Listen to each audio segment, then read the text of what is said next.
I'm going to welcome my first guest, and it's Sarah Winchester, who's a doctor of chiropractic. So welcome, Sarah. Thank you, Deborah. So lovely to have you here. Thank you. And so I thought we'd begin by sharing with our audience, why did you actually go from being a successful practitioner with probably a fairly, straightforward sort of life, having a job and coming and going and knowing where you're at, to actually engaging in your own business? Because that's quite a big step. It is quite a big step. Initially, I think after university, after studying for 6 years at university, I was quite happy to work for somebody else, learn how it works, seeing patients regularly and how the business worked. And I always knew I wanted to eventually have my own clinic. And I had a few different dreams about it. I wanted a big holistic clinic with lots of different practitioners there, so clients and patients could have everything at their door, basically. But the other main driver for me, well, there were two other main drivers. The other one was flexibility with family and being able to work my own hours around my family. And then another big driving force was I really wanted a successful business so I could do charity work in less fortunate countries. Right. So, the reason why I wanted to be successful so I could have time out of my business and do charity work. Sure. Yeah. Yeah, well, that's very inspiring, isn't it? To be able to set up a lifestyle for yourself and give good back to the world. Yeah, absolutely. Beautiful, Yeah. lovely goals. Yeah. And what was your biggest challenge, or what continues to be your biggest challenge with business? Well, my business has changed quite a lot over the last year. I've just had my second child, and I decided to sell my clinic that I've owned for 13 years about 2 weeks before my second baby was born. And so the challenges now are quite different, but when I had my own clinic, the biggest challenge was staff and team management. So hiring the right people for the team, making sure you're hiring for the right reasons, and then, of course, one of the big things I learnt in personal development as I was going through and developing my business was it's not how fast you hire someone, it's how fast you fire the wrong person. That's really, really important because, from experience, if you let it drag on too long, it really starts to pull down the feel of the business and how it's going. So that was definitely one of the biggest challenges, and communicating how to do that so you maintained your own integrity in the business. And being a health practitioner and wanting to give back to people, it was very challenging for me to step into being big boss and letting people go. So if I could nurture them and help them come around, then I would do that first, and often I would spend too much time doing that. So I learnt that in the earlier years, and once I kind of got how important it was to let them go and live there and have their own journey in somewhere else, and we get someone else to fulfill what we need from them, it was much more successful, and my team was amazing. Yes, yeah, right. So it's really about getting the right fit for your culture. Absolutely. Because that's good for them too, isn't it? Absolutely. But as you're saying, being a nurturing, kind, giving practitioner, it's making that transition to business owner where you have to make that right decision at the right time, and it's just a journey. Yeah, correct, yeah. And I think that generally in business, our values, in my business, my values came through a lot. So the business is really just an extension of your own person, so your own personality, your own values, your strengths, and I made a conscious effort to hire people that would fulfill things that I knew I wasn't good at. So working out what my weaknesses were and what my strengths were, and also what I really enjoyed doing. And then if I could hire people that really enjoyed doing the things that I didn't enjoy doing, it just flourished. So it was a good fit. Yeah, it was kind of getting people that were good at what they did that filled in the gaps that I wasn't good at. So it created a really good team around me. Yeah, absolutely. Yeah. And I know now that you're expanding what you do and you're going into holistic health. So how's holistic health really helped you to stay on top of your game throughout your business career? Many, many, many ways. I think that, again, because our business is an extension of ourselves, the more that we can put into maintaining our own health, the healthier the business is going to be. So understanding that, even when business is really demanding and you don't have time and you don't have energy to work on yourself, that is the most important time to do it.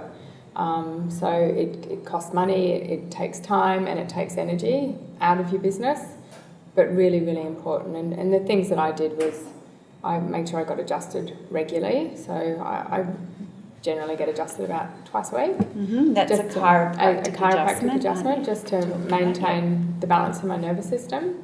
I used another technique called neuro-emotional technique when there were sort of stressful times and things that I needed to get through.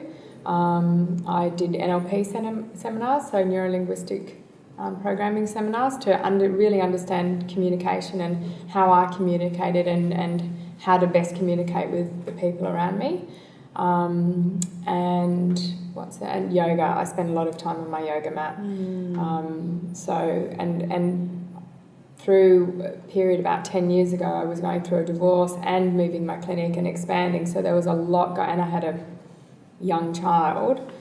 So there was a lot going on, and I actually took time out of my business to get onto my yoga mat because I knew how important that was for my own health and ultimately the health of my business. And your clients as well, because that all flows down, especially because I know in your work you're giving so much all the time. It's like Mother Teresa. I remember she went through that phase where she realised she had to look after herself or she couldn't look after all those people. So that's, beautiful philosophy. So what about for people in their own business, and I've been there myself, feeling very stretched and overwhelmed, how easy is it for them to actually incorporate holistic health into their life? Like what you're saying is quite a regime, you've done quite a lot of things to underpin yourself, but what are some things they can do just to get started when they're feeling stretched and overwhelmed already? Okay, well, some easy things that you can just do at home is just doing some gentle meditation and deep breathing. If meditation's just deep breathing, helps to just calm the nervous system. And once the system's calmer, it's easier to think, the clarity's there, so your focus can be there. Outside of that, getting adjusted. And generally when you see a chiropractor, they're short appointments, so they're not a huge amount of time out of your day. That's right. And in fact, I find it a lot easier to have an adjustment that takes 15 minutes than go and get a massage for an hour. Like finding an hour in the day to go and get a massage was just almost impossible, but 15 minutes to really switch your nervous system back on and help you focus was fantastic. It's achievable and doable. It is, as long as you've got someone good close to you. So there's no point in taking 2 hours out of your day driving to somewhere to have a 15-minute adjustment. You need to find someone close to you so you can make it easy for yourself, basically. Sure. The other things you can do are things like get a personal trainer. If it's hard to self-motivate and get out and do stuff, get a personal trainer. And so it's like having a coach. And I think of a coach, I always have a business coach in different parts of my business and when it's developing. And it's kind of like a coach helps you get better at what you do. So if you need it physically because you're finding it hard to motivate, then get a coach, get a personal trainer. If you need it in an area of your business where you're struggling with, get a coach in that area. So, I'm a big believer in coaches and how they take you from good to excellent.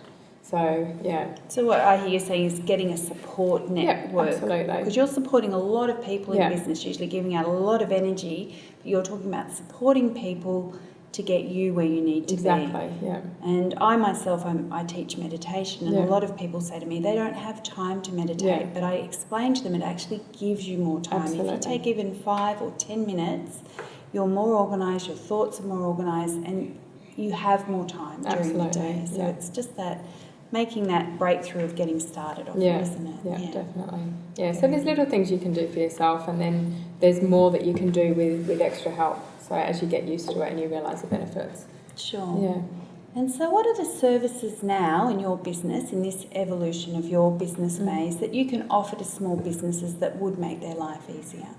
Well, again, there's a number of things that we can do, and it's really identifying where in your health, your own personal health, that you might need some support. So as a chiropractor and a holistic chiropractor, I look at where the stress is. Is the stress in the physical body? Is it in the structure or what you're putting into your body, or is it emotional stress that's causing problems in the physical body? So it's working out where the stress is and taking that away to balance the body so you can think better, perform better, and enjoy it more because there's less stress. Alongside that, I'm forever doing more education, and so I will be going into some teaching my favourite techniques to other chiropractors in the future, and doing some yoga teacher training courses. I think yoga is just a fantastic tool for not only the physical body but also the mind as well.